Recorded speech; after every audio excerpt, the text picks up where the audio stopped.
This is the If More Let's Divide podcast.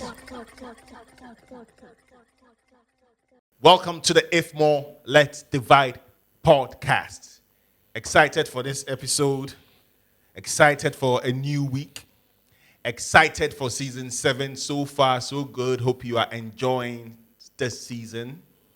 And excited to be here again with my co-host, Fred. What did happen? Wagwan, What's brethren. popping? What's popping? Charlie. Sad news again. Yeah, it happened in the middle of our set. That's crazy. Yeah. 8 people lost, gone. Anytime I'm driving in front of the Flagstaff house, I see the little, memoriam, right, that they've done for them, and I go like, wow. We are all not going to make it out of this place alive. Yes. But some deaths are tragic, if that's the right word. Yeah. Because you are not sick. Yes. No trace of illness. Mm-hmm. You leave home. Oh, I'm going to another region and I'll be back at noon in the evening. Yep. And that is the last time. Yeah. How crazy. Charlie. It's so sad. It's so sad. But even sadder is how our culture treats tragedy and death, man. The national conscience has to be reshaped. The conversation has to change. What's happening around the discussion of this tragic passing? I feel for the families, Imagine your loved one leaving home. God forbid something happens, and then people use it as the platform to chat nonsense. Yeah. About superstition, about anything but the fact that lives have been lost in a very tragic way. And I think that is my conclusion, or my deductions from seeing this time and time and over again, is maybe it's a coping mechanism for us to not deal with the issue, because it happened, not to change subject, but when Ebony passed, the reports were that there was sand that had been put in the road and the driver had to swerve it. And instead of the national conscience rallying around, you know what, we've lost such a I guess, important person in the culture. So let's work against this idea of leaving sand in the road. Let's come up with a law. Let's prevent this. Then, somebody had a prophecy, and then she hugged the auntie, and like all kinds of nonsense. And the same thing is happening again. Charlie. We saw it. It was a prophecy. Somebody said because they landed in a cocoa farm. Like, Nkwasiasem. It's crazy. Chagana people for change. Not be people that are death that you're going to use as a platform to self-aggrandize, to show that you had some vision or some inside information. Tragedy is not the time for that. And the media space and things too should do a better job. It's not everybody they should put a microphone in. Sorry, I'm going on a rant, but this thing did my heart stop. It didn't pay me. Like, you media platform giving people platforms to spew nonsense. And then the younger people are listening to this. The whole country is now trying to make sense of, what superstition they should consider for these people's tragic passing. When we should be questioning what happened. Did they fly at a time where it wasn't supposed to be, conducive for flying, or whatever the case may be, so that we can have better measures in the future, that we don't lose anybody, but important people to, our governors. It's crazy. Charlie, anyway, sorry, but condolences to the families, man. and all those they didn't deserve it. May they rest in peace. May they rest in peace. Deserve it at all. They didn't deserve it. Charlie, so excited for this episode because we've been trying to get her for a while now. Linen woman. She submit many things, and today we are going to unravel all of those things. Let me give you a little bit of info. She is an actress, she has an NGO, or she leads an NGO doing dope stuff. Boss. She does some influencing stuff so you can buy some things. And she does so many things in between. Many I don't know, but I'm prepared to, get to know her better through this episode, through this conversation. Without further ado, help us welcome Dela.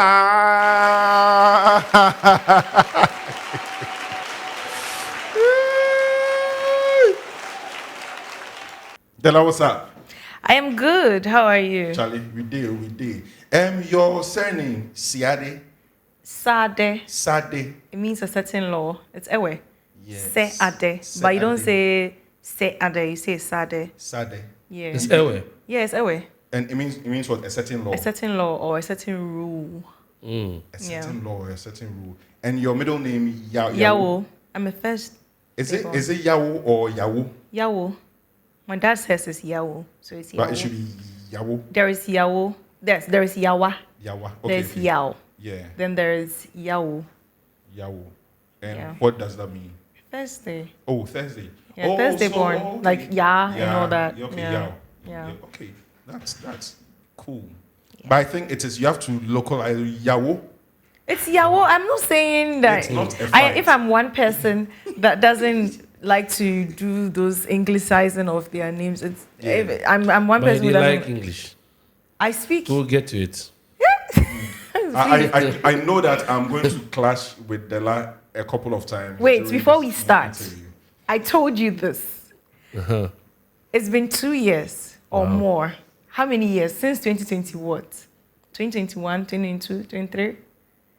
It's been so many years. Mutombo promised me Wache. And he From said the Anajo Wache Wache. is from, no, Anajo Wache. Oh, no, Jay. As for that one, I'm sorted. Shouts to Jay. Jay has sorted me out so many times. Mutombo said there's some Wache in this Nofke. Yeah. And that he will show me there.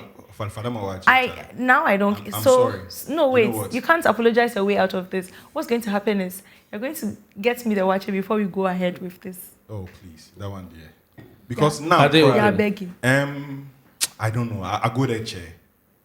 There you go now. We go build. No, there's a, you don't know where it is. Child, where it is. No, You see, and he will never show you, and he won't get it for you either. Maybe. But it's one I of don't his- want to be. Do you want me to tell you a very? It's a weird story though. But there was this friend of mine who was doing the same thing. I traveled and I came back. They say he was dead. Oh. Show me. Show me the place. No, I'll show you right after. Right after. We'll go. Charlie, you are always on point. Your outfits, everything is always on point. Thank you you. came with the greens, and all that. Is it showing? Yeah, it's showing. Yeah. Oh, but let me sit well. You came with the greens and all that. And I've been following you for years now. The word is stalking.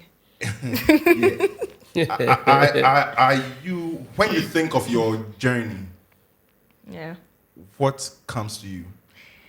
It's been at a pace that, in as much as it's been fast paced, but it's been at a pace that I saw coming. Looking at how I envisioned my journey to be. I didn't want it to be fast and short. I wanted to be on a normal pace, a very organic pace, and my target was longevity. So you won't find me doing things that is going to fasten my process or make me skip a step in my process, because every part of the process teaches you something that you need as you go ahead. Exactly. So I am not for skipping any process at all. I make sure I go through it, I learn through it, because whatever happens to you, really, it's more about what you do with it, what you do with the experience, and how you come out of it, rather than what you make you to become. I don't know if it's a good construction of sentence. What up, Yeah. Dela? Good. It's There's- nice to meet you. Nice to meet you too. So, this is gonna sound crazy, but wherever she is in the world, Idikai Dela Hik. Yeah. That's the only Dela I've known my whole life, and I've been Oh. trying to find her. I had a crush on her since I was like 4. I'm sure she's married with kids now, if she hears somewhere. But when I heard we're interviewing Dela, I'm like, interesting. Reincarnation in one way or the other. How are you? I am okay. I don't know what the other To make Dela. off the Dela link, don't worry, it will come. No, I'm saying that I just want to. If I'm not apologizing. I'm not saying Delas are bad, but if there's anything that Dela did to you, No. Okay. She was always nice. She was yeah, always just a like sweetheart. me. Very shy. Maybe we had 2 things to say to each other our entire lives. Oh. Yeah, it wasn't like anything. Wow. Yeah, Then it that's was like a just- proper crash. Yeah. I wasn't shy much. Because you know, but usually that's- your crushes, you keep them at bay. Because if you get to know them too much. Yeah. Have I told you about my crush, Martin Paris? No. I think I've told you several. Nanaya. Oh, Nanaya. I mean, Nanaya. Watch what? All of us had a crush. Everybody. There was something about her. She had a nice body. It's not just something. Boss, let's just keep it about the body. But yeah, we were in the same class. Really? It wasn't about the body for you. I've never been a body kind of person. Really? She had the nicest, Will I survive this? for our age at the time, Yeah. she had the nicest. Yeah. Okay. Yeah.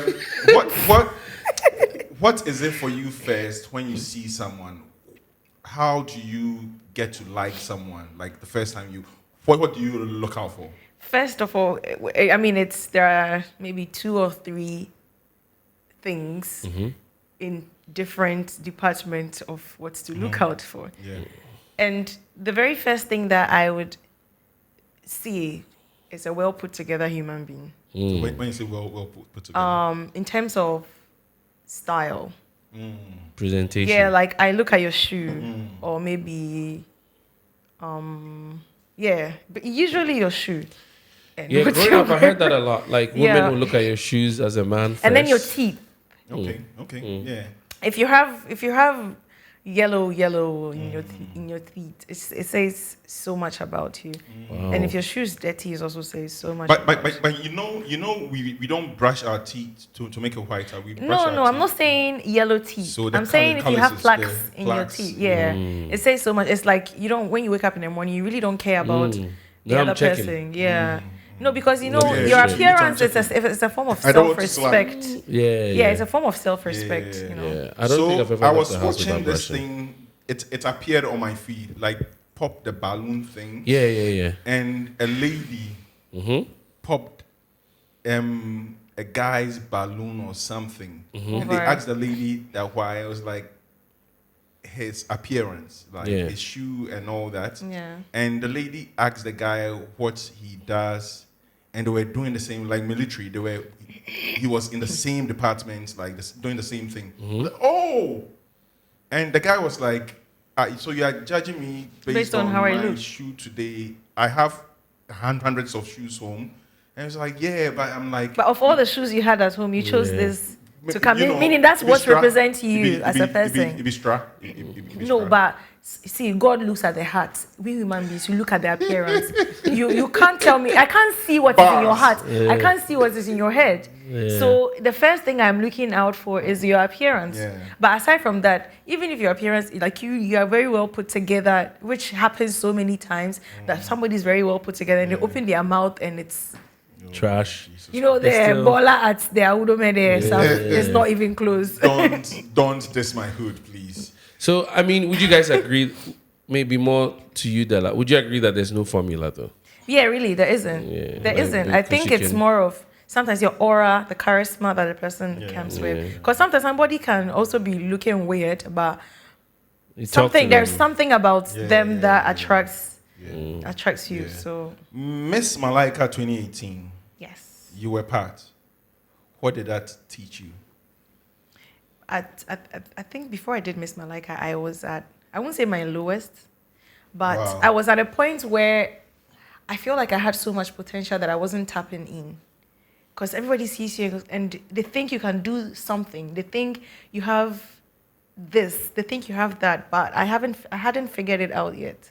It was like I really didn't know what I was about. Because I had a gap year and I had chosen to do a certain course that my dad wasn't in support of, and I was still. And there's one thing about me that I know is, if I'm not certain, I don't move when it comes to major life decisions, because I can't go to school for 4 years and learn a course that I'll end up not using per se, but I'll end up not liking it, or it's not in line with my interests.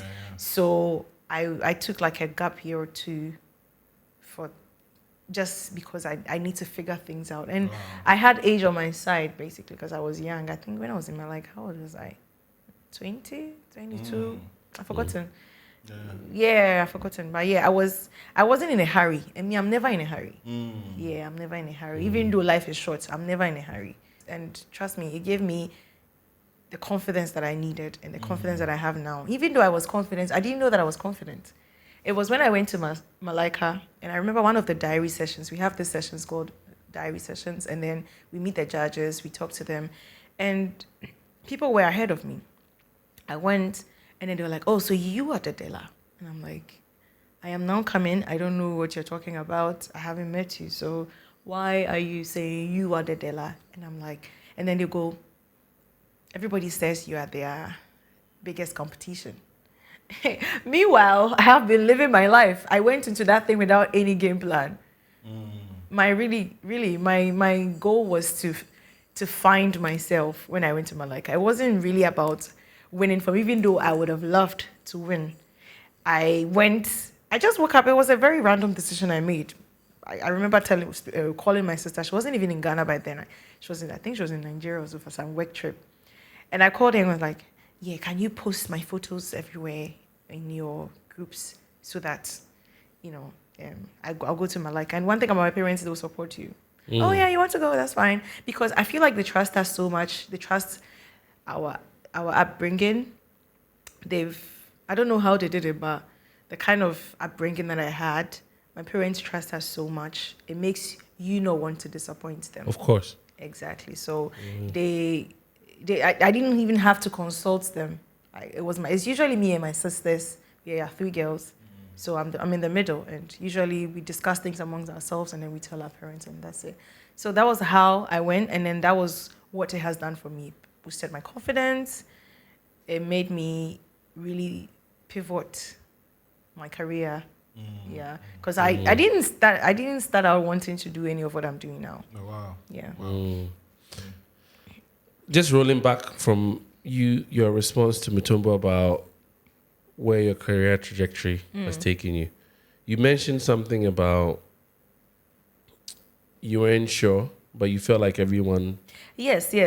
Sometimes it takes people to tell you. So do you feel like you had... I don't know if it's a thing, but I'm phrasing it that way because that's the best way I can think of it. Yeah. Did you feel like you had pretty expectations? Like people thought you were good looking, so you had to become something? No. It wasn't even about my looks. It was about, I think it was about my charisma. It was about... Is that what you think or what you know? Because someone will be like, "Oh, you should be a journalist. You can do this." You know, that kind of thing. "Oh, you should speak. You can do this. Oh, you should." And then there were other people who were like, "Oh, Miss..." My uncles used to call me Miss Ghana because I was slender and all of that. Maybe I'm still slender, am I? Close enough. Yeah. So yeah, it wasn't really... It has never... I haven't seen... I don't know how I did that. But I haven't really banked on the whole pretty privilege thing yet. Maybe I will in future because I realized that people are using it to do a lot of things. But I have, since childhood, I used to read a lot. Okay. I read a lot. I could read a 300-page book in a day or two when I was little. Sometimes my dad has to seize my books. Was doing something crazy, but... Yeah, my dad had to seize my books so I can eat. Really? Yeah, I read the What were you Blinkards. reading, mostly? I read the Blinkards. Wow, that's one of my favorite books. Yeah, I read that whole book in a day. Yes, Yeah, together with it's an easy read. Very, very exactly. fun. Yeah, Mr. Yeah, Mr. yeah, I read, and I am not Fanti, and I'm not an Akan. I'm not an Akan. Oh, it's an Akan. It's mixture of English and Fanti. Yeah. Really? What's it called? The Blinkards. Very, very fun book. Very, Never heard very of it. interesting. And I read it the next day again. Everything. So I read it twice in 2 days. Twice in a row in 2 days. So you're an avid reader. Yes, even now I've been reading. And people will be like, how do you get time to read? Well, I try to read now more because I get distracted with work and all of that, but I try. But how do you feel about what you... Okay, you said your uncles or your family used to call you Miss Ghana. My uncle used to call me Miss Ghana. And then other people around you said you should be a journalist, you should say this. Yes, so the thing is, I honestly don't know what exactly it was, but someone would be like, you'll be very good at this, and people keep saying, telling you things that they think you can do. So it's really about you. So when you contrast that now to the expectations you think were placed around you, how do you feel about the entire thing? Like, they expected you to be something, you wanted something also for yourself, and you jumped into Miss Malaika. But now, given the point that you're at, how do you feel about that experience? Like, your uncle thinking you should be Miss Ghana, this person thinking you should be a journalist. After Miss Ghana, I went to Miss Africa. Okay. I was Miss Africa Ghana, so I went to represent Ghana in Nigeria. Okay. And I came top 5. Okay. Miss Malaika was top 10. Okay. And then from there, we went to Thailand. We did like a cultural trip over there. So all of these things, really, I think beauty pageants is just a way of boosting your confidence as a woman or as a girl. And I wish there was something like that for men. Because not like pageants per se, but there was a thing for men to also go gather in a place. And the only thing that can boost your confidence as a man in the world is universal law, money. If you can't be confident. Yeah, which is sad, right? Yeah. Very because sad. There are some people who, like, growing up, they don't have like these figures in their life that will hold their hands and say, this is how to do this. This is how to communicate with a woman. This is how to communicate with business partners. But yeah, aside from that, it's just all been a learning process for me, because all the things that they said I could do, now I can do that and more. Yeah. That's great. Yes, now I can do that and more. You commented about your uncle calling you Miss Ghana. Yeah, not just my uncle, like my aunties, that. What do people say about your beauty now when they compliment you? I don't know how to put it, but I wasn't very aware. Maybe my family was just very beautiful people, because I wasn't really aware of. I like the flex. I wasn't really aware of the features that I had, because it was just all around me. Yeah. Like my dad has a dimple, my mom has a dimple, my dad's necks are rings, like the neck is rings. My sister, like everybody has a dimple, everybody has this, everybody has that in my family. Like my immediate family and even my extended family, everybody has a dimple. And I go to senior high school and they were like, oh, the girl with the dimples, the girl with the ringness. I'm like, wait, what? And I have been living my life from crèche to, and so honestly, it's not something that I really think much of, really. It's not something that people are like, oh, you're pretty. And sometimes I meet somebody in person and you're like, oh, you're so pretty in person. I'm like, why are you exaggerating? But it's a way of people appreciating God's work, I guess. Yeah. Has your beauty, quote unquote, opened doors for you, do you think? I can't say no, I can't say yes, because usually people approach you because of how you look like first, and then what keeps them around is what comes out of you. Because if you are just as we are seated here now, what's the time? Yeah, it's midday. I can talk with you guys on any topic for like 6 hours and I won't get tired. Wow. You see, it's like people need people that will engage their brains in certain conversations. Even if I don't have anything to say, whatever you're saying is going to make me get something to say to you. That, of course. And also, learn from you. And I'm very open to learning. I am just very open. When I meet people, it's just blank. So beauty has really been secondary for me. It's not primary. My primary focus is what is inside of me, like what comes out of me. And sometimes people see you and then, like, I'm a Sunday school teacher. Really? Yeah, I'm a Sunday school teacher. I teach my son from 10 to 12-year-olds. I used to teach the very little ones, but they used to worry me too much, so I ran away from them. But yeah, so I prepare the 10 to 12-year-olds to teens class, and you should have a certain level of information to be able to teach these kind of kids, because they come to you. Sometimes I remember I was tired. I was from set. I came back, and I went to church the next day, and then I was tired, so I was just there trying to see what we were doing last weekend, follow up. And then the lady goes like, one little girl, she's like 11, she's called Kaya. Auntie Dela, are you okay? I was like, Kaya, please, I don't have energy for that right now. Go and sit down. Oh, are you broken-hearted? You know, you can talk to me. Like, these are the kids I'm teaching. Yeah. So you can't have very little knowledge about things and then decide to teach them. Yeah. So yeah, it's really, beauty has not been secondary for me, but it's been primary. It has maybe put me through doors, but what kept me there has not been. You mean beauty has been secondary to you, not primary? Yeah, it's like it's not the very immediate thing that. Yeah. You said you could speak to us for 6 hours without getting tired, and you won't. I talk a lot. Yeah. Do you think you got that from reading books?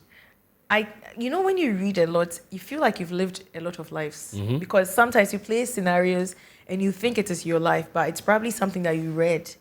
And I have learned many words from reading than actually listening and all of that. I haven't learned a new word in a long time until this morning, because I was reading your bio. Oh. And I came across. Compare? Yeah, I was like, Compare. I'm like, just say an MC. you know what I mean? But I read past it, I'm like, I'm going to go find out what this shit means. But I read it and I went back and I'm like, how do you pronounce this thing? Compare. And Google wouldn't tell me. And I'm like, Google won't tell you. No, Google will tell you. You don't have to do it. You know, Google is not giving you the pronunciation, at least on my phone. I don't know what's going on. Google will have. So normally when you Google a word, you see the speaker. Yeah. But it used to show up with this. syllabus. I know what you mean. The syllabus. Because right now it uses the AI, so when you write, it just comes. Yeah. But back in the day, you would see me. But I I still think when you Google the compare pronunciation. Yeah. So I saw it because I know how to read the old dictionary. I mean, I figured it out. It was compare, but compare. I still didn't feel comfortable saying. I'm like, compare. Okay, all right. How am I going to infuse it into this? Just say an MC. So that's why when you walk on stage, I was like, I love that. No, the reason why I like that is I think certain words would be lost forever if you are not using them. Yeah. And we wouldn't know about them. And the words exist for a reason. Okay, so if it's boring to say an MC, but I think the definition also is very specific to talent hosting and stuff like that on TV. And I thought maybe that's why you wanted to be specific. Oh, not really. Okay. So I think I can. I do better at panel engagement. Okay. Yes, because I think I'm curious. Okay. And I think I like to ask a lot of questions. Depending on, so if you give me like, we're hosting this event and there will be a panel discussion and it's about this. I do my research, I come back with so many questions. And then also MCing, I'll lean more into corporate MCing, because there I don't have to say too much, because if you give me a chance, I'll talk. My mom said my aunties used to run away from because you talk too much. From me, because I talk too much. And I think growing up I have been able to tame it. I talk at the right time, because I mean obviously you need to. So I'm in the right profession, I would say. I'm in the right profession. So okay, Miss Malaika. Were you acting before Miss Malaika? No. So the journey has been from, so before Miss Malaika and co, I was in this ushering and all that. So that's where I wanted, my first and last time at VGMA was the year Ebony won the Artist of the Year. Before then, I had worked in the club, about 5 different clubs for Remy Martin. I was working there, and then I was in Alliance Française by then as well. So I have a French diploma from Alliance Française. I wrote the international one exams, and then going to these events, you know, you meet people, how you talk to them. Oh, hi, da da da da da. Are you here for this? Are you here for that? Yeah. So someone's like, oh, you know, you should come from Miss Malaika. This was somebody from Charterhouse. I really don't remember whether it's a Pure Call. I don't remember. Oh, I don't think she also remembers. I don't think G. she also remembers because I haven't met her in a long time. But I really don't remember who it was. And the person, and I was like, oh, no, I'm not interested. And you know, usually it was Charterhouse that used to organize VGMA, TGMA, sorry. But it was VGMA. Yeah, they used to organize that. And then they are the same people that organized Malaika. And I remember just dismissing every time they say, come to Malaika, come to her. Then the last time I did that thing was when I was like, you know, let me just think about it. I'll think about it. So it was in my subconscious.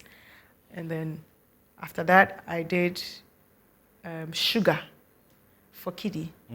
So it was after Malaika that Richie approached me. But then Richie had a modeling agency that it wasn't really for a long time, but they had a modeling agency where they got their girls for their music videos. And I told them, I don't do music videos. I don't want to do music videos. And he was like, okay, then you know what, there's this musical that we want to do for Kiddie. We want you to play a part, we want you to be a girlfriend. I was like, oh, that's new, acting. But mind you, when I was in high school, I was part of a drama club. I just wasn't very active when it comes to the acting. I was assisting the director in a lot of things. And then like stagecraft and all that. So I wasn't really focused on acting. But once in a while, I step in. So acting really wasn't, and I have really also never wanted to be in the limelight. That's why I was doing stagecraft and things, because I always wanted to be in the back. When the thing goes well, don't mention my name, just go ahead with it, you know. So I think that was where my first opportunity came from. And then after that, I got a call for an audition. I went for the audition and I landed a lead role in a movie called, is it Famous? Yeah, Famous. And then that was Abdul Salam, Venus Productions. So that was what kickstarted my career. So this happened, the musical happened, and then Miss Africa happened. So it was when I got back and then I did the auditions, and then it's been like that. I got another lead role, I got another role, and all of them I auditioned for it. So sometimes you'll be like, I want to be in that. Some people DM you like, I want to be in the movie, and they don't want to audition. But up to now, I still audition. Even top stars is still. Why would you want to act but you don't want to audition? Because they feel like they are. Because they think maybe. Yeah, they are good looking or something. I don't know, or maybe that's why they want to come through you. But me too, I audition. Yeah. You get it? Yeah. So that's how it started. That's how it started. Wow. So what would you say your main career is? Are you an actress first? Are you a CEO? Or are you... For now, I'll say I'm an actress first, because if I get a job, I plan my schedule around the filming schedule. Okay. Because I have been filming since February. Okay. For House of Clue on Aquaba Magic, DSTV. And I wrapped set last week, Sunday. Okay. So the whole of the year, everything that I've been doing has been around. Yeah. So if the schedule doesn't work, my life is literally messed up. Like my plans, I can't do certain things. But you said acting is sort of like happened to you accidentally. Yeah. So how do you feel about the career now? Like what you do? One thing about me is if I find myself doing something, I don't just do it haphazardly. Like I put in effort. I invest into it. Not even about money, but learning, looking out for, things concerning what I'm doing. Because you don't want anybody to put you on without substance, right? So it's always about the substance for me. Like I don't want to be just that pretty, because I remember someone was like, well, they've not seen anything from me before. It's just, they think it's just that pretty face. And one time I posted a short scene from a short clip from a scene that I did. And then my friend, he was like, I didn't think you were that good.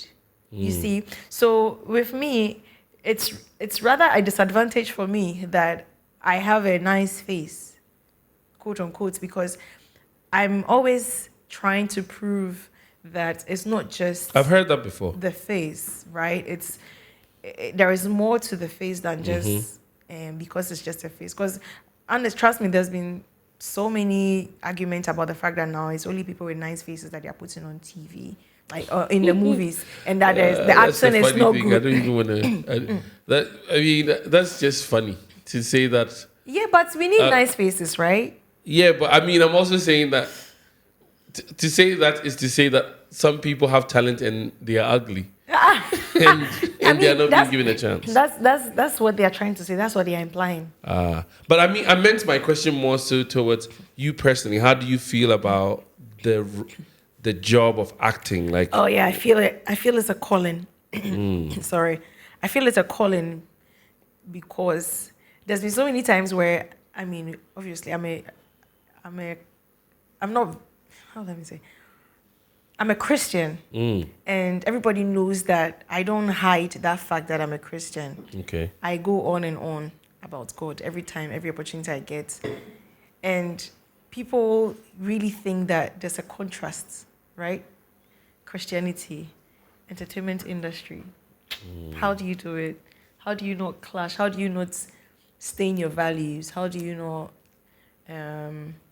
jeopardize your integrity, And I keep praying about it because sometimes I'm so confused. I'm like, is this really what God wants me to do?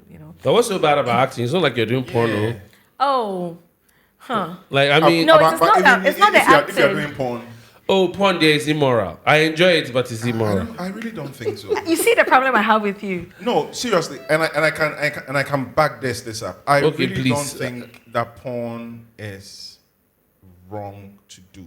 Really? Why is it wrong to do? Then why are you not doing it? Oh no, I can't.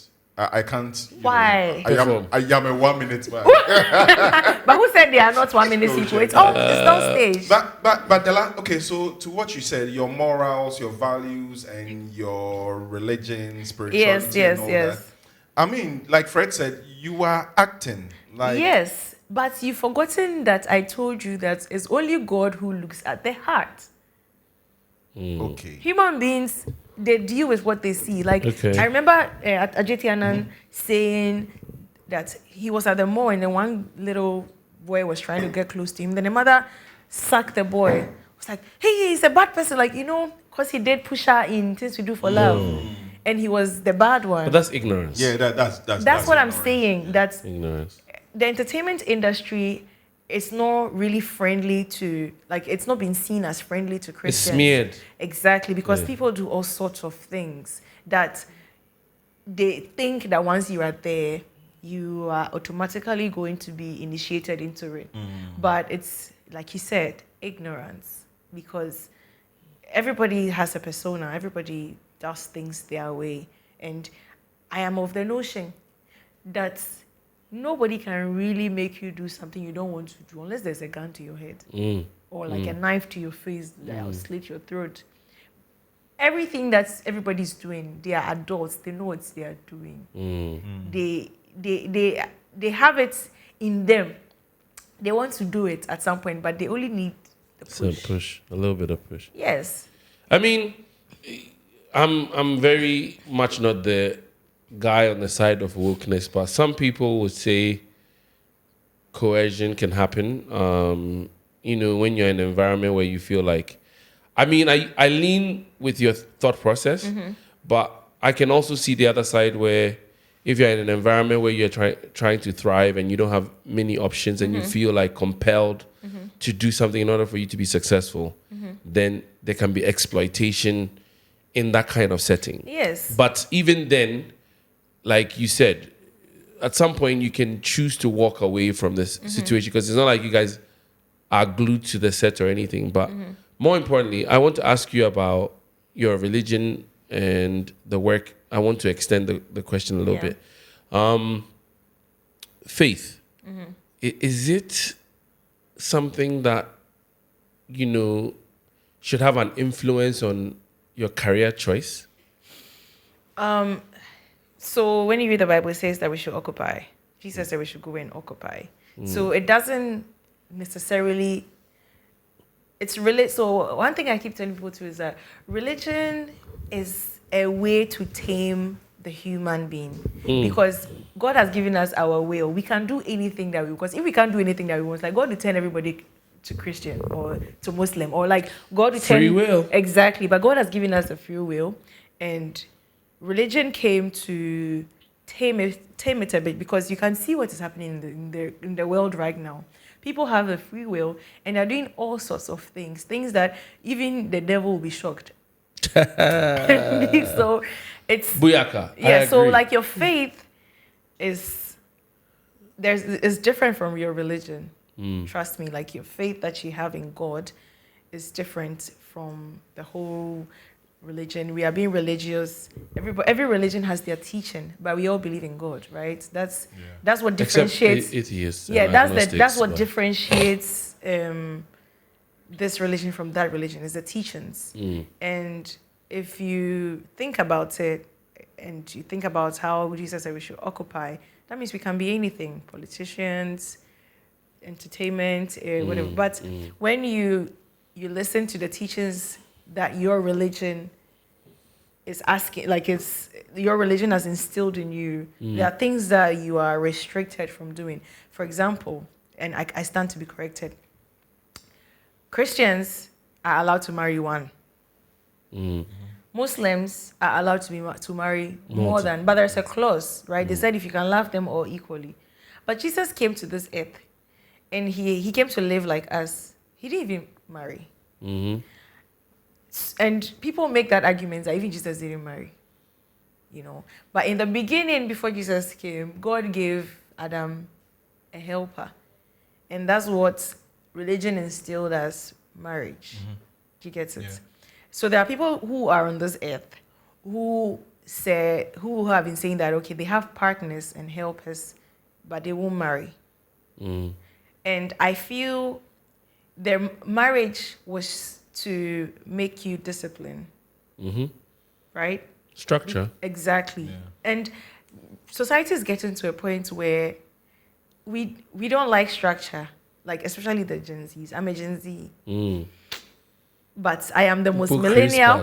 I am the most millennial Gen Z that I know. Okay. Are you a Gen Z though? You see, I am the most millennial Gen Z. You know my age. I am the most millennial Gen Z that I know, because I've I'm been not trying 30. to guess, but okay. I'm not 30. All right. How old am I? You're 28, 29. Yes. So you're Gen Z. Yes, I'm a Gen Z. But people borderline. Yeah, I'm like the one that they saved. I'm the one they saved. So I can be a millennial, I can be a Gen Z, depending on where I find myself. And most of my friends are like 20 years. Who are the parents 10 years. of Gen Zs, by the way? If you remember. People who did So Gen Z, are they the people before us, Gen Xs, right? Yeah. Okay. No, I'm trying to understand the psyche of those parents and their shortcomings. Yeah. Some people decided not to keep it early and all that. Dela is MS Film Pain, because you just said you have something going on with Aquaba Magic. I'm done. Yeah, but is it showing? Oh, it's been showing. So it started filming in February. It started showing in April. So in general, is acting pain? Acting as a job, I would say, it doesn't pay as much as you would imagine or you would think. In Ghana. But what pays is what you do with the fame that acting gives you. That's what I would tell people. Because if you are banking on acting to pay you hundreds of cities, more than thousands of cities, you won't really get to live the life that you think you want to live. You can't even take a trip to Togo. Yeah. But you know what? Let's not even limit it to. Did you guys just see recently where I think Omar Gooden, if you know that actor, What's movies in? Yeah, and he was in some sort of spat with Cameron, the former rapper. Oh. So they've been going back and forth, and Cameron booked him for $2,500 to come and act, but he didn't know that Cameron was pulling a prank. So he went on set and he had to do some push-ups, and things. And Cameron released a video to like basically make fun of him. Anyway, I say that to say, even 2,500 over there is very cheap. in an international, Yeah. world, acting can be lucrative, but it's not generally lucrative for everyone. You have to be sort of like in the upper echelons and the mid. And that boils down to brand positioning. Because that's one thing that I have been very conscious of. And it takes a long time. It takes a lot of sacrifices to position your brand to a point where people come to you or they see your profile and they're like, I have heard it so many times. People like have my friends, let's say, who are like in a corporate space, they'll be like, oh, I mentioned your name in some meeting today. And they're like, hey, Dela, we can't pay help. Meanwhile, like some of those, it can rob you of opportunities, but then again, it's to protect you because now people know that they know your value. They know that you carry some sort of weight, you know. It can be a negotiating tool as well. Exactly. Even if you don't have the numbers, because I remember speaking to my friend and I was telling her that this person has twice my following, but I will tell you with all my confidence in the world that this person doesn't take more than me because of brand positioning. Like there are target markets.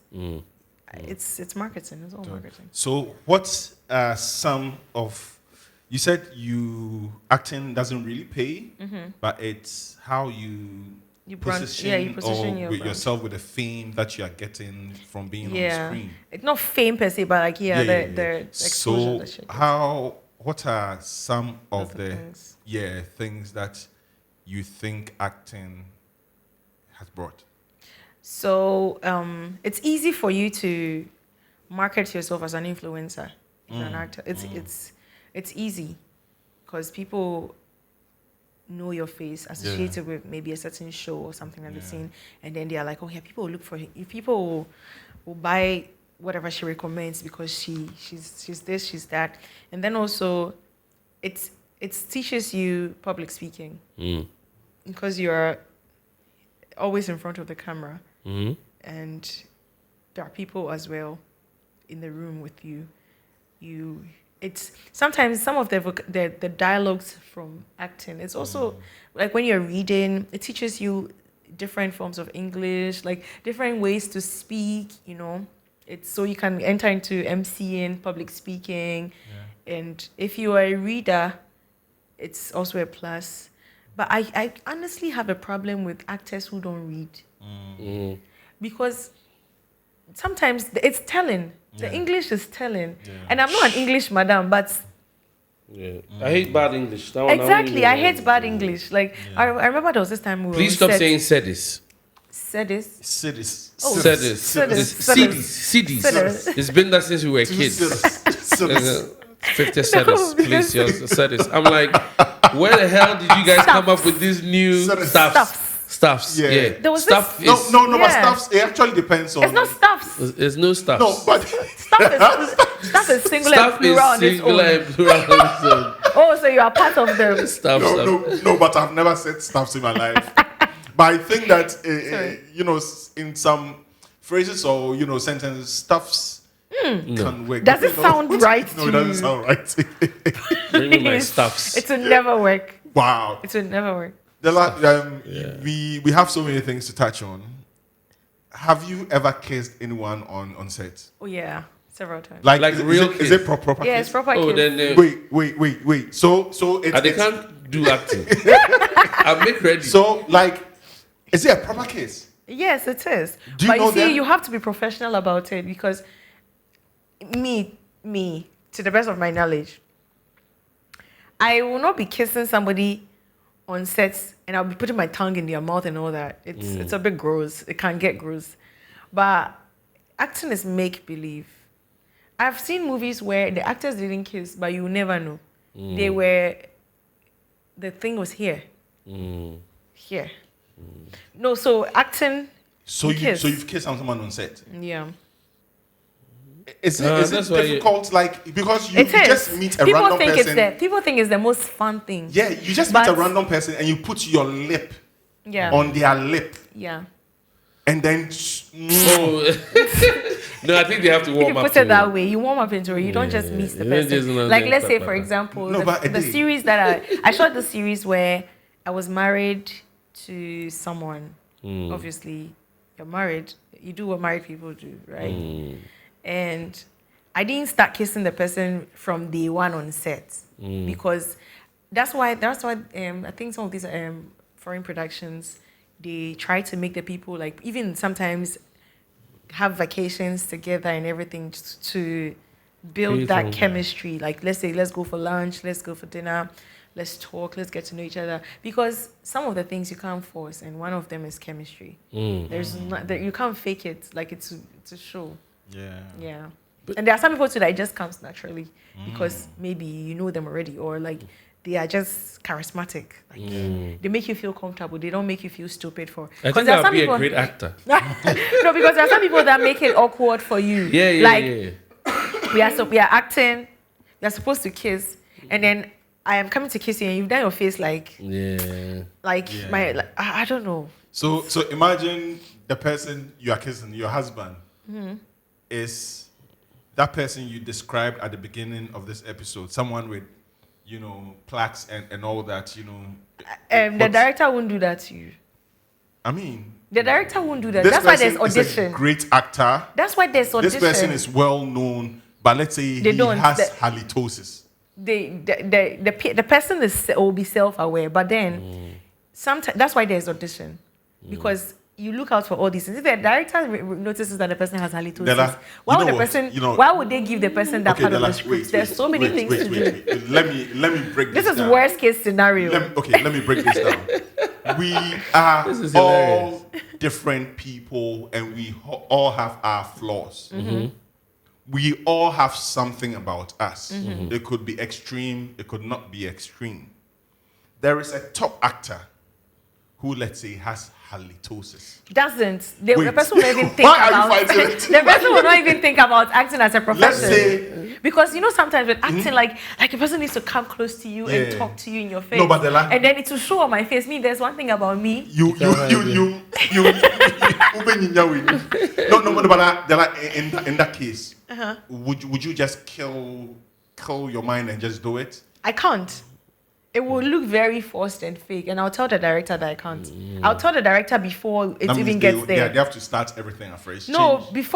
once you start acting with the person, you can. Sometimes there are some people that they have the habit of going to eat things before they come on set, and then they Onions. won't have Cake. fresh bread. Chitolu. But as a human being, even before as an actor, as a human being, if you're coming to interact with other people, there's certain things that I'm very conscious of it. Like there's certain things that you won't do, So when I started acting, I used to take sweets and mint on set to set. If I'm going to act with you, I pop a mint. Do you want some? If you say no, right? And then I later on find out. You are dead. I was saying, you see, that is why I was giving you the mints. I mean, I don't mince words and I don't hide things. I say things as they are. Do you get it? Like, you can't just pretend that everything is okay. You die. Sorry, enough for acting. No, but I want to ask about Okay, something okay. before you. I mean, it's an obvious question. I'm sure plenty of people have been asked this, but I want to know from your personal perspective, if this acting, how you navigate that if you have an actual Relationship? ship. Yeah, like Yes. how has that been like? I was seeing someone and, Are you still seeing that person? Sorry and for you.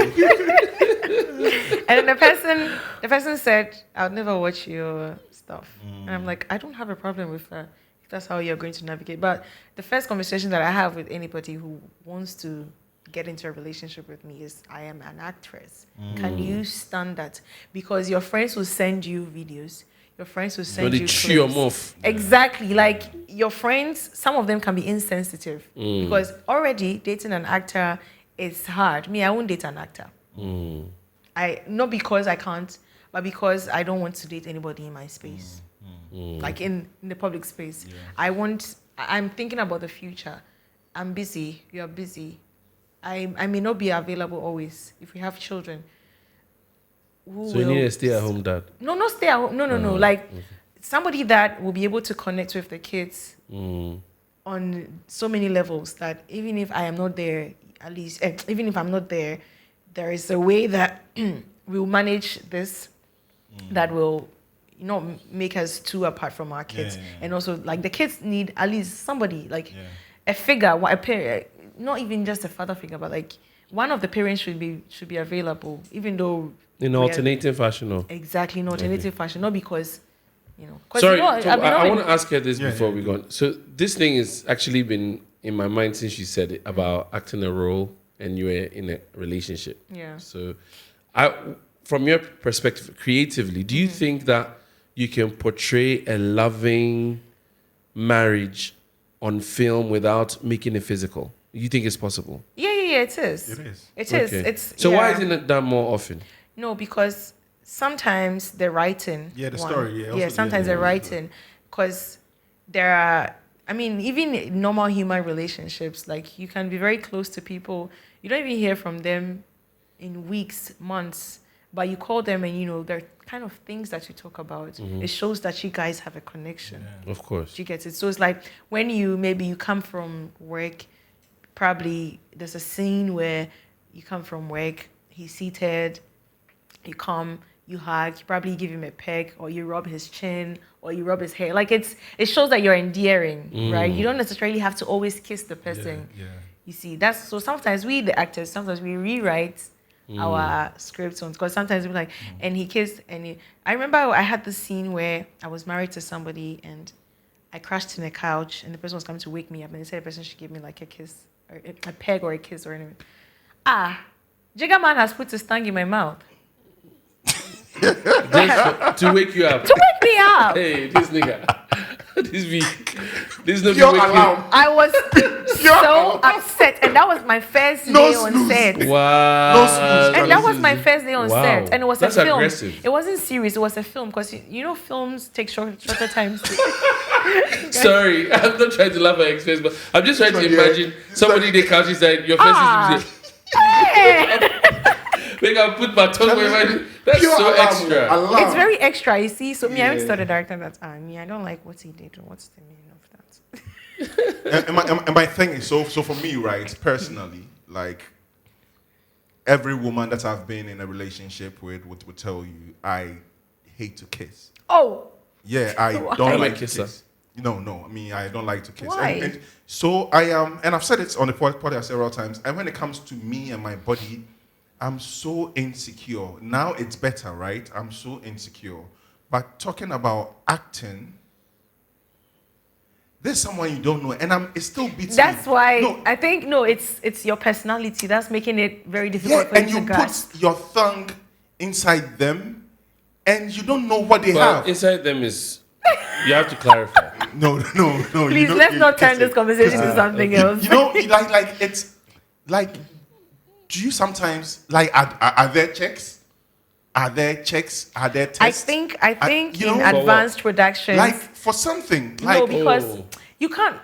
Like so some I was STD? I was an HIV advocate at a point, right? yeah. You can't really catch. No, it's not just HIV. There are so many other things. Unless they are open Well, source it's and extreme, open wounds. open source and open wounds. Hepatitis. But it doesn't. But you don't Not kiss. through saliva. Hepatitis saliva. No, we don't check. do saliva exchange. No, but the tongue is entering you. It comes to saliva. No, that's what Hepatitis I'm saying. cannot That's be to the best transmitted of my. No, Saliva. it does.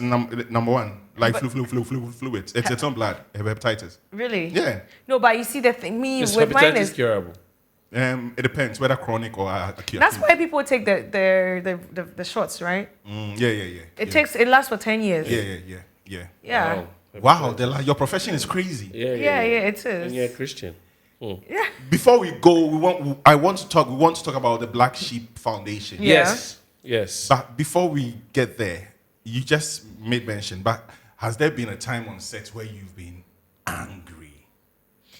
The only thing that can really make me upset on set is you are wasting too much time than usual. Because I'm a very time conscious person, and it's not even about people like not coming and knowing their lines or whatever. It's like you've given me call time 11 a.m.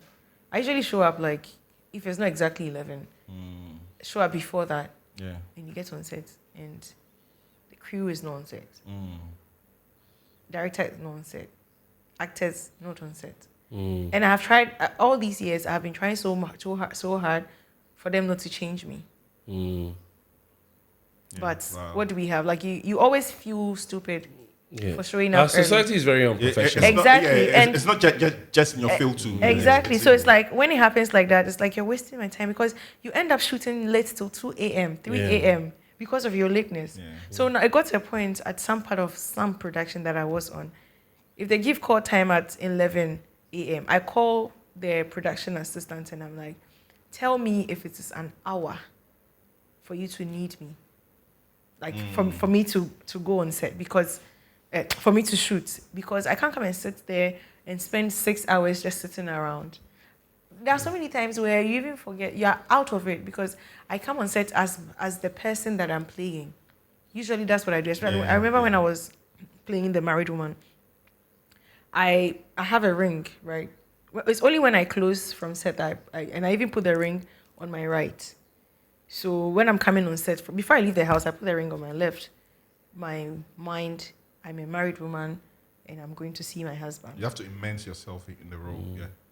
It's when it happens like that, it's quite easier for you to get into character. And it's even helps if it's a series because gradually your bond begins to grow with the person and everything comes. But what do you think would make people that late? Why would they think that's okay? When you come on set so many times and the crew is not ready, you as an actor, that's when the actor starts becoming late because they feel like just come to sit around. And then let's say you've gotten to a point where you are at that level where you will come late because the crew is not even ready, and when they call time 10 a.m., they are shooting around 2 p.m., right? So it's like the actors are at that point where they will come around 1:30 and just come and do whatever and go. So it will affect me that I haven't changed my mind to be coming around that time. And honestly, it takes a lot for me to get angry. I don't get upset. I don't. I just, if things are not going the way I wanted to, I just change my trajectory. Like I do something else. Like, you won't catch me. Because I feel like the moment you are able to, someone is able to get you upset, then that means the person has so much power over you. And I won't give you that much power. Understood. Black Sheep Foundation. Yes, Black Sheep Foundation. I've seen bits and pieces, around on your timeline, and all that. Tell us about the Black Sheep Foundation and why Black Sheep.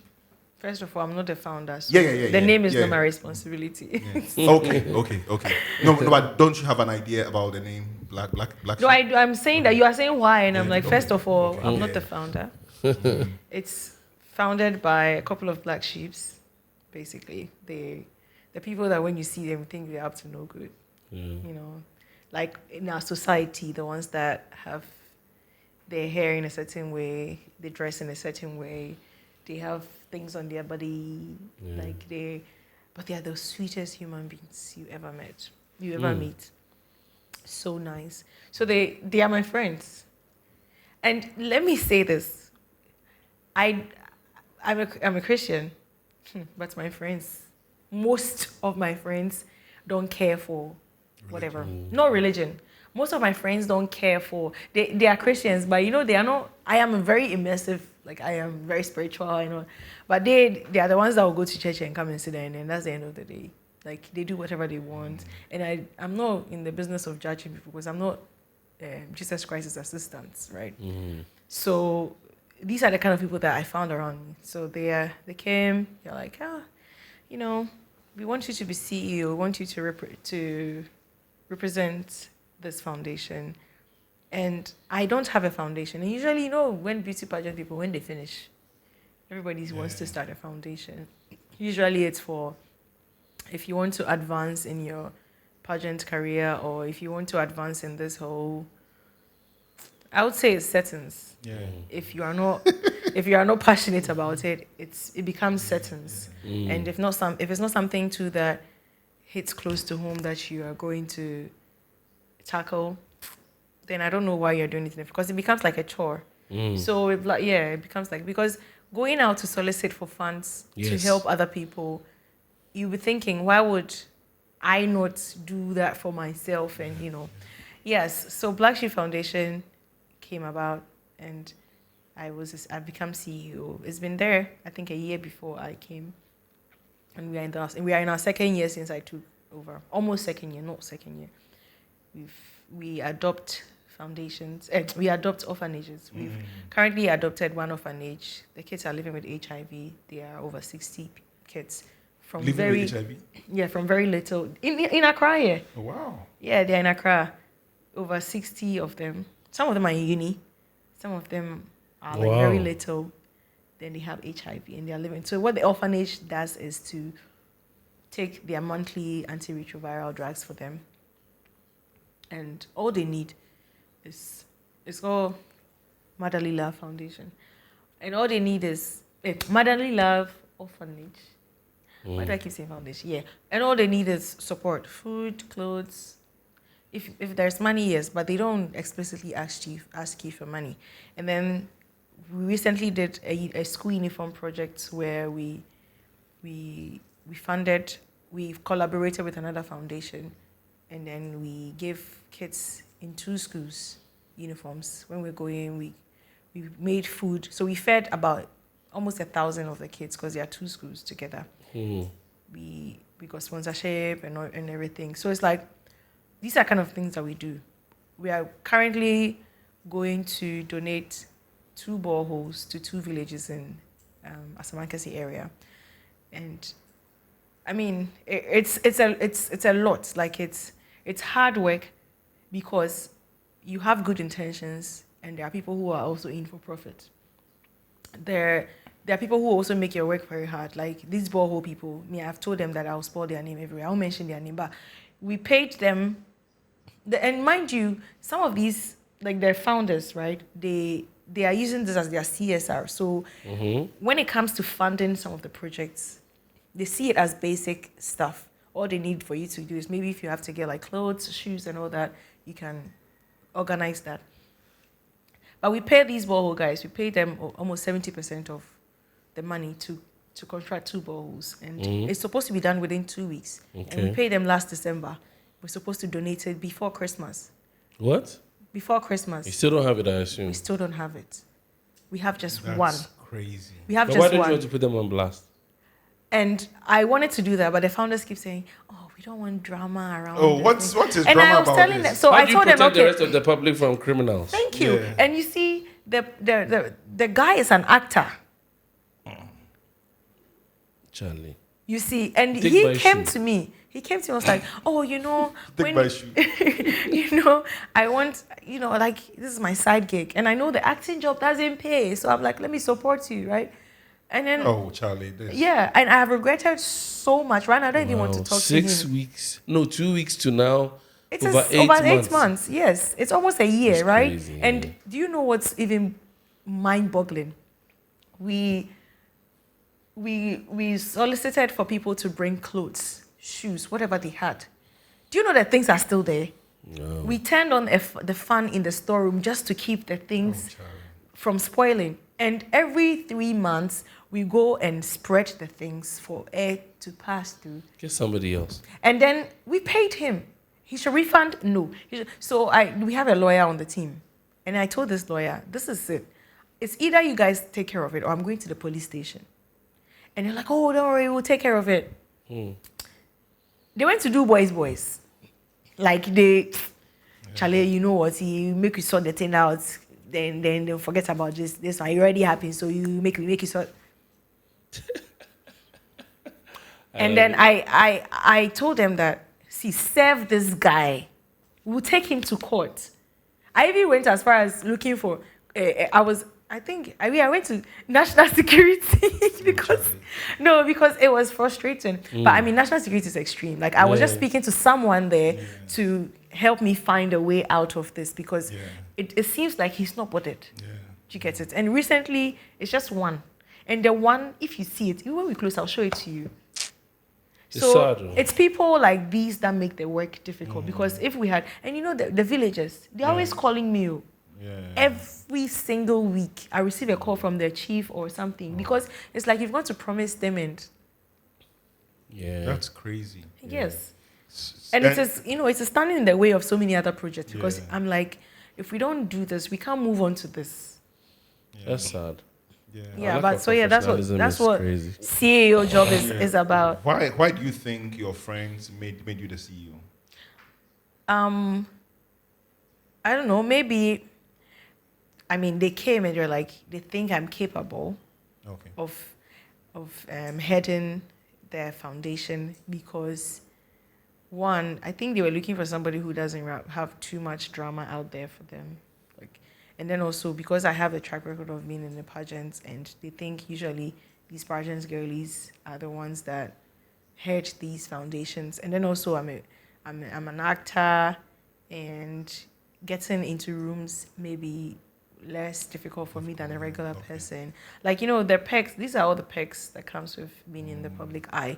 But one thing that I'll say has really worked for me in my career is how, I'm not saying that controversy will not find me or something, but I have been trying to stay away from drama and some sort of controversies. Like, there are certain topics that I wouldn't comment on, even if you give me $1 million, because integrity for me is and good name is important than all the other things. You are really loud on your X though, on Twitter. Not loud in a bad way, but you tweet a whole lot. You tweet about many things, everything. You have fun on your timeline.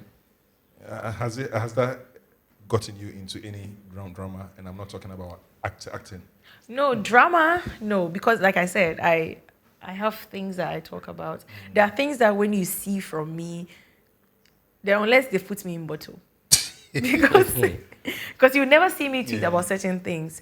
But everybody, my page has become very relatable because of the kind of things I tweet about. Like I talk about how I like my soakings, how I eat my gari, how I basically talk about food. I talk about lifestyle. I talk about my Sunday school kids. I talk about my faith. I talk about my foundation. And anything I've ever spoken about has been work. And trust me, one way or the other, it has gotten me another paycheck.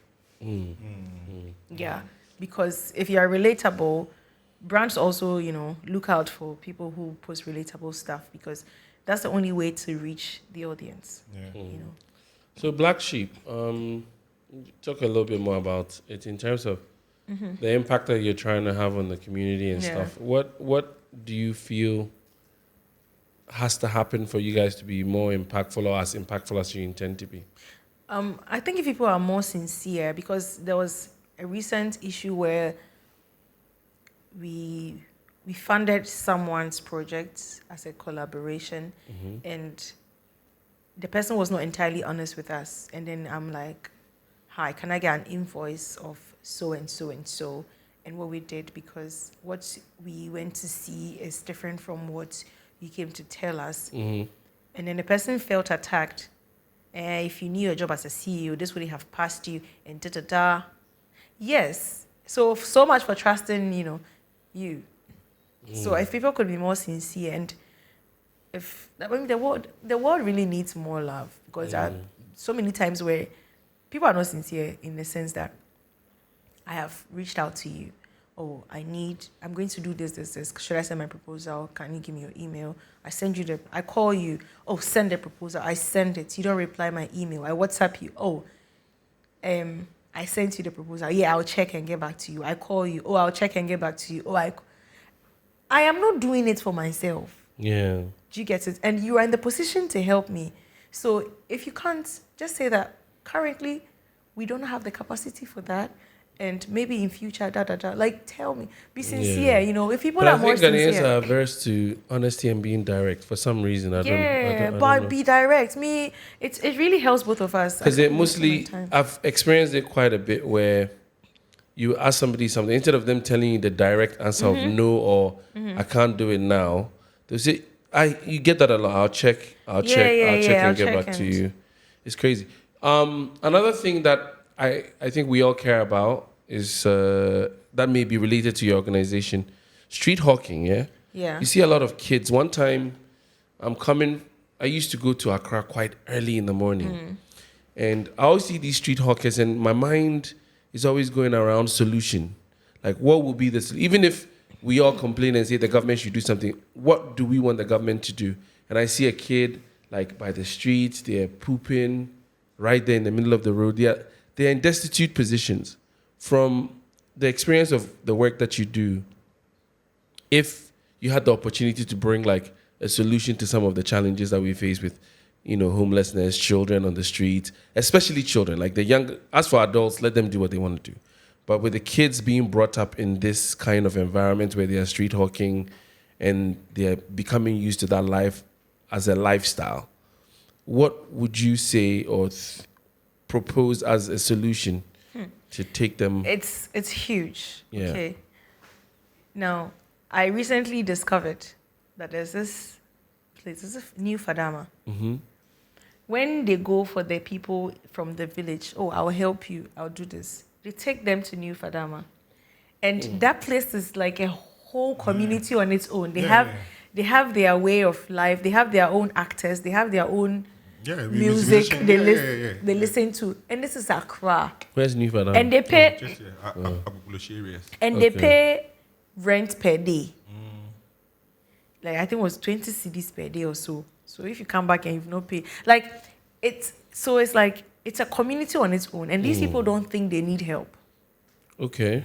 Do you get it? So if anybody goes there to even help them, they have like their own gang leaders and things. It's like so how we can help them is This is where most of the street hawkers are. Yes, that's where they live. Okay. Especially a Kaya.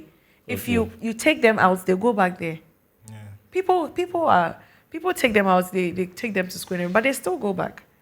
So it is a mindset shift that's supposed to happen first. And then there are people that have been bringing them, like you yourself, you're struggling in Accra, they're going to bring someone and you're going to dump them over there because there's a madam. Yeah. There's a madam there who, like the conversation is broad. But if we're able to develop our rural areas, like, the regions that are not Accra, any region aside from Accra, because even Accra, we are struggling. Yeah. But if you're able to develop the rural areas, like how these days there's been a conversation about railways and all of that people can easily be transported. People will not leave where they are and come and permanently relocate here, and then it will turn into a whole, I'm looking for a job and everything. There's so much that could be done. The little that we can do is to help the ones that have been housed, which are the orphanages. Because you can't fix a broken system. You can't fix if there's no structure. Fixing it will be very difficult. So that's why we are doing the orphanages. I've seen people doing street feeding, but that for me is not sustainable. Because you keep feeding them, they keep coming. These days, the beggars cry, they've been insulting us. If you don't give them money, they'll say, "Go away, you." Nimbi, They were more aggressive, but they did not. Exactly, and there are some parts of Africa where they've stopped people from giving beggars anything. Yeah. And I've seen that Niama Kwe has started this food bank thing, which is also a very good initiative. But if it's not structured properly, people will begin to take advantage of it in ways that we can't even imagine. And you hear the stories and it will be gory. It will be. So I think that I'm still going to fall back on the government to find a way to solve the barriers within our regions, because it's a sad that I can't just stand up and say I'm going to live in Tamale. Do you know? It's like my life. It's like my life will just go down the hill. Yeah. Because if I have to come to Accra to come and shoot, and I don't have money to pay to buy a ticket, I have to come by bus, and I can't come by railway. Where even like in the foreign places, you can just 1 hour and then you are in and out. People come from work, they take the train every time, So I think transportation system and certain small things can improve our quality of life, and then also it can reduce that, because sometimes it doesn't directly have to target the situation. You target the things around it, and there'll be a ripple effect. Yeah. Influencing. What brands won't you show or won't you work with?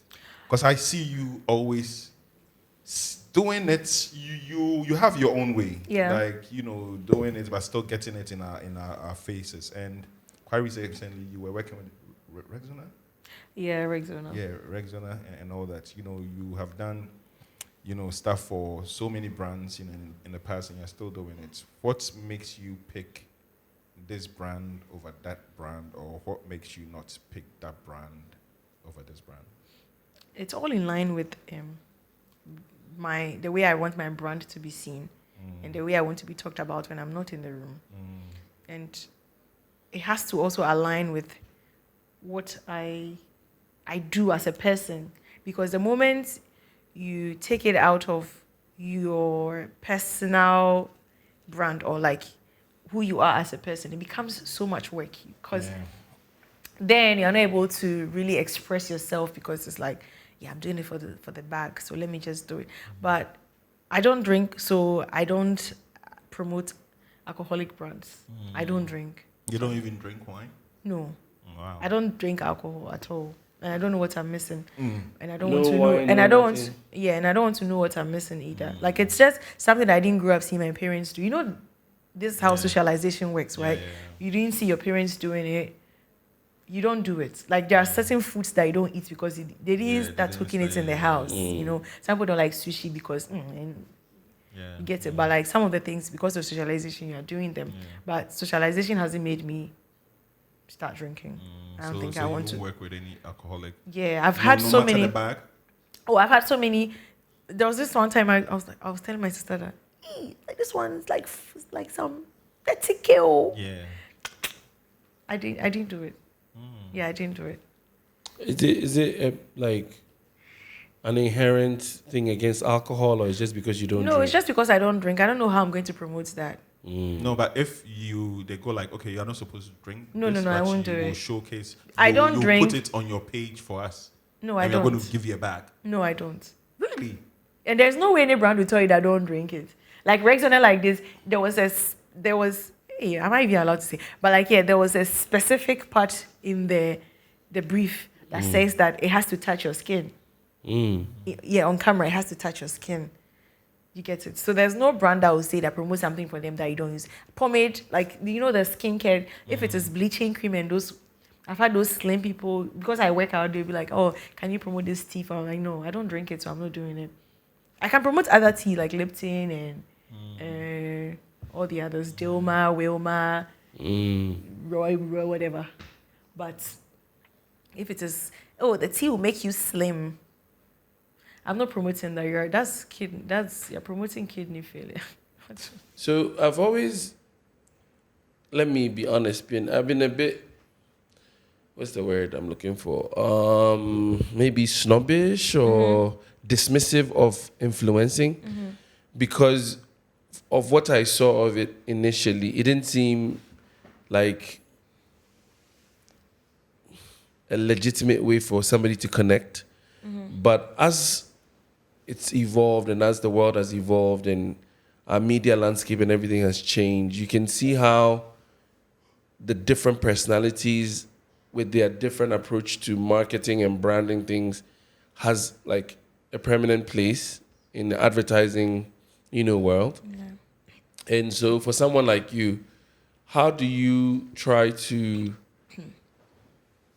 distinguish? Because one of the things that stuck out to me the most was when I was reading your appointment for CEO as a Black Sheep CEO, and the statement that you put out was about your brand influencing or helping them achieve what they would or intend to. And normally, with the corporate like rollout of appointing a new CEO, it's more, or typically would sound something like, this is who we are, this is what we represent. And the CEO doesn't really like distinguish themselves like that, as in what they are bringing to the entity. It's more like a collective vision, and this is how you present it of what we're going to become. But I noticed that your brand was distinguished to say, this is what you're going to bring on board and help them achieve that. So you're straddling many lines, and the influencer part of what you do, how are you intentional, or what is it about it that you do that makes you feel like, okay, I'm going to be a staple in this, in this environment, in this economy for a while? First of all, being an influencer, I would say, is different from being a content creator. Okay. And I also feel like it got to a point, I don't know, I haven't paid attention to how that has changed now, but it got to a point where everybody just wants to be an influencer. But anybody that comes to me, I'll tell you that if you don't have any value or anything to offer, the brands will not come to you. Mm-hmm. The kind of brands that you are looking for will not come to you. Right. Because if you have the numbers and they want the clout, they'll come to you. Right. But if you have the value and they want the market space and they want to get into your target audience and you have their target market, they'll come to you, and that's where the money is more. Mm-hmm. So if you don't continue adding value to yourself to get close to the target market of the main companies and then the bigger companies, and then position your brand in a way that will give the brand more respect when they come to you, then you are not doing it right. Because I struggled with the title influencer because I feel like then I came to accept that, okay, I'm an influencer because I am an actress who has positioned themselves in a good place where brands want to associate. So I'm a brand partner then. So when you go on my LinkedIn, I've written brand partner.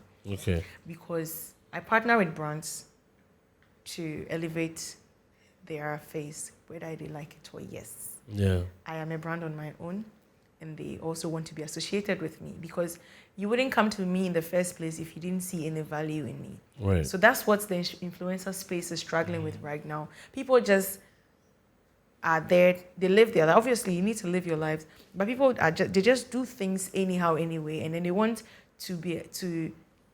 they want brands to come to them. But you're not giving any value in the first place for the brands to come to you. And then also, there are people who argue that the brands are not paying them their worth. But when you look at it, you're not really worth that much. You get it? So I would like for everybody to put themselves in that position where you're really worth the money that the brand wants to pay. Because one thing, another thing too about me, if you are coming to me and I know that I can't give you value for your money, I don't take the job. Because I remember there was this, there was this skin brand that came to me. I have a very sensitive skin. So if it is not anything that has to do with petroleum jelly and shea butter and cocoa butter, me and you are not friends. Do you get it? Because I easily get hyperpigmentation. Up until now, I still use shea butter. I use shea butter. Same. That's what I use. And people be like, "Hey, to make me dark, am I dark?" So if it doesn't align with what As in, if you're lighter, it will turn you into a dark that's what person. they are saying. Okay. But it's a moisturizer. But because people have people have spots on their skin and things, they like to use the pomades that have elements that Nobody hates dark skin more than black people. they want to use the elements that will take off the dark spots and everything. But it's really about what you eat. So it boils down to value and what you bring. Because if you just stand up and do anything because of the money, you become just any other influencer and just any other content creator. And then when it comes to the fact that the Black Sheep Foundation, I'm saying that I'm partnering, not partnering, but like I am part of them now. We do everything. There's a whole team, like about 15 people, where everybody pulls their weight. Sometimes all I just need to do is to arrange meetings. There is a lawyer, there is a communicationist, there is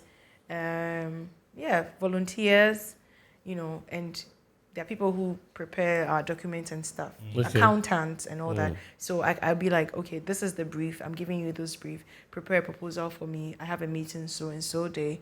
I will handle all that meetings and all that. I'll go to there. I talk to them.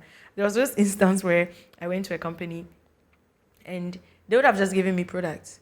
When I was leaving, the man was like, "Are you into corporate?" I'm like, "No." when you were coming, I didn't have plans of giving you money, but he gave us money. Wow. Do you get it? So it's really everybody and their skill sets and the weight they pull. So I'm not there to just be a part of the team in name, but I am there with deeds as well. Okay. Exactly. Okay. So, What do you want to be known for?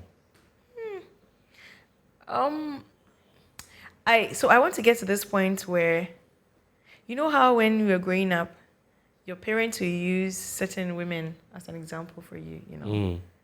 That's where I want to get to as a person. You know, I am not saying that everybody's life has a mistake or whatever, but I want to carry that value that even in the next 40 years, when you mention my name, it carries weight, and I don't want to fizzle out so easily. She gets it, yeah. So that's why. The woman that your parents like, which one woman would you want to surpass? Would you want to? Well, I mean, my mom has always been she has always been my mentor. Why? If I would say anything, because my mom is a pastor. But I mean, I don't want to be a pastor. I keep saying this thing. I've said this so many times. I don't want to be a pastor. I don't want to marry a pastor. Why? Because the moment that happens, like I said, human beings look at the outward. They'll say, "Now, I suffer all year now." They'll start insulting. Even if I do makeup, like, "No, you see, cannot talk makeup." Just like what they did to Baumir's wife, Yeah. Samira. Like, sometimes I feel like we become so myopic when certain people are associated with certain people. The woman is beautiful. She does it. She's stylish. She's everything. But all of a sudden, everything has to be about, the husband. But I don't want also to subject anybody's son to criticisms. Look at Megan Good and Devon Franklin. It never worked. In as much as maybe Megan Good has her own shortfalls, Devon also has his own shortfalls. They are living their lives. She's an actress, he's a pastor. But the church had their own issues with the woman. So it's like me, I don't want to be a pastor because I know that God sees me differently, but humans also see me totally different. Yeah. What do you do for fun? I sleep and I read. Trust me. I sleep because I cherish my sleep so much. And I mean, when I came here, you heard what I said. I was like, "Oh, I'm sorry, I'm late. I was busy sleeping." I sleep a lot because when I'm out a lot. Like I am. There are the days where I used to film and come back home at 3 a.m. and go and set the next day at 10 a.m. Like I can be sleep deprived, and it's not good for brain development. So I sleep and then I read and I eat. I like to go out to eat, sometimes just by myself. Yeah. How is gym going? Your workouts. Because I've been seeing on your Yeah, I'm a macho woman. social media. I'm a macho woman, but right now, macho woman make me. Because I had an encounter with a robber, and then I had a fractured chest, and they said I should stay away. So I've been taking bone health and calcium, those things, sorry just to, Sorry yeah. that. But So recovery is like maybe 80%. Yeah, so I should be back in the gym by September. Sorry about that. Oh. Yeah. It's good for mental health. Yeah. It is very good. The like, gym? Yeah. I'm in the gym few right weeks now. I've been... I don't go to the gym, few but weeks I before. work out. I'm walking, I'm fasting. Well, yeah, there's so many ways. Playing basketball. Right now I'm in the gym. I was walking a bit, and I think now I'm in the gym. I'm in the gym. Sometimes 2 it's months just good now. to warm up into it. Yeah. So the last thing I want to ask you is something I've never asked anyone, but maybe I have. I don't think I have, but Well, so maybe the first. yeah, maybe the first. What is the one thing, if you had any expectations about coming to the podcast, If More Let's Divide, that has been validated or surprised you? That has been validated or surprised me? Yeah, so say maybe you had an expectation, you got here, you're like, yeah, this is what nah. you got here and you're like, oh, okay, Yeah. so something different happened. I like the chill vibe that this comes with, and I like the fact that you two you're open-minded.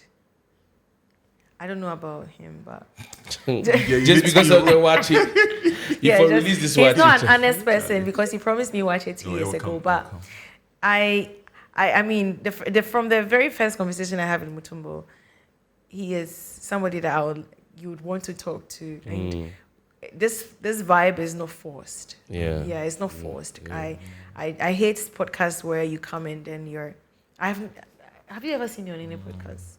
I don't want the next day they've got to put it somewhere that you delete the whole thing. So I think it's safe. This is a really safe space, and basically that's it. It's been awesome. It's been been awesome. really, I didn't know what to awesome, expect, but and it's been and enjoyable. Full of surprises. Dela and myself, we have long conversations. Like, but back then, like, you know. Oh, we talk a lot. We used to talk a lot. We have long conversations. And then he started about promising. everything. But the thing is, if you promise me food and you don't, I can actually cut you off. Yes, if you promise me food, You did. Deliver I the did Fadama. cut you off, but not did. like extreme, because I can actually block you. You did. If you promise me food. And Charlie, back then. Even Kelewele, he promised me. And then back then, you were doing some fire sobolo. I've stopped. Oh, Charlie. Things became too expensive. Yeah. And me, I don't like to dilute things too much. Like I do. Fire. Yeah, my sobolo tastes like wine. Yeah, so Really? fire. Yeah, very fire. Very fire. And I was buying it. And I only do it for my friends. Yeah. Oh, so do it again. I wasn't doing it on a large scale. Probably I'll just do 100 pieces and then I'll sell it for my friends. So I wasn't advertising because my friends come to my house and they'll come and But drink. they increase the price, your friends will buy. They come and drink their thing and they leave. So I started selling it. When you come, I'll serve you one. When you are going, you buy it. Yeah. That means you cook well, right? Oh yeah, I actually took a course in at a chef school. Yeah. They're well rounded, eh? Yes. Very well. Very attractive. Yeah, very well. Yes. What happened to you? You can answer after the set, but the master that you say you've sacked. This question, they asked for your body. No, I mean, the fact you say you sack him. I just want to know what they got like. Please don't choke. The way you say you are well-rounded, very well-rounded. Let me continue. Very well-rounded. Very attractive. No, very attractive. Very attractive and well-rounded. More they come. Then, after like 3 seconds, What? so what happened to the master? Hey, Charlie. So I want to understand like how somebody go slack. But I mean. So this has been really dope. Yeah. Unraveled a few things about you. Yeah. I think there was more. With We don't have time. Yeah. I mean, I know there is more, but Chai, this will give people, you know, A glimpse. Into your life. And sometimes you don't have to give them more. Yeah. This is okay. don't have Maybe to. the next project you have coming out, then you come and see us again. Yeah. I wasn't surprised. I knew that this conversation was going to be smooth because I know you. Oh, you think I'm an interesting person? I mean, come on. You know you are. Let it be on record. Provide the watching from Fadama. Yes. Fred, Charlie, how you see the episode? So my introduction to you was very fresh. I had no clue. Mutombo told me that we had you coming and started to read a little bit, and I didn't know what to expect, but it's been enlightening. I love your spirit. I think you're open and you're willing to share, and that's a good thing. It's always a good thing to have a conversation with someone who, is willing to put themselves out there and also express their thoughts. And that's what it makes conversations fun and good, and impactful. So thanks for coming. And big roles for you. I mean, we know that acting in Ghana can be comme ça. Yeah. But Charlie, more big roles for you. I was on your IMDb. Your IMDb. And you have a few roles there. I know that you're still going to get solid roles. And Booyaka. Charlie, it's Thank been dope you. having you on the podcast. Yes, sir. Yes, I sir. caught the bag. Guys, Charlie, shouts to Atunua the guitar. Shouts to everybody who's supporting us. Shouts to us and the crew, because without this thing no go. Is this on YouTube? Possible. Let me record something so Yeah. that I can post on my Instagram so that people Yeah. Yeah. And shouts to enough of the shouts. Please subscribe. Please tell a friend about the podcast. Yeah. Subscribe, tell a friend to tell their grandmothers and their aunties about the podcast. And shouts to everybody who's made this possible, without you. And shouts to the watcher seller at the Kaneshi and the Fadama there. The watcher seller who will come and be seen. The F More Let's Divide podcast, Fred. Never do it. We are through. Oh. Tell me, catch you. Charlie. Catch the whole world. Sell Jamaica. This has been the way. Take pictures. We are coming to take pictures. Oh.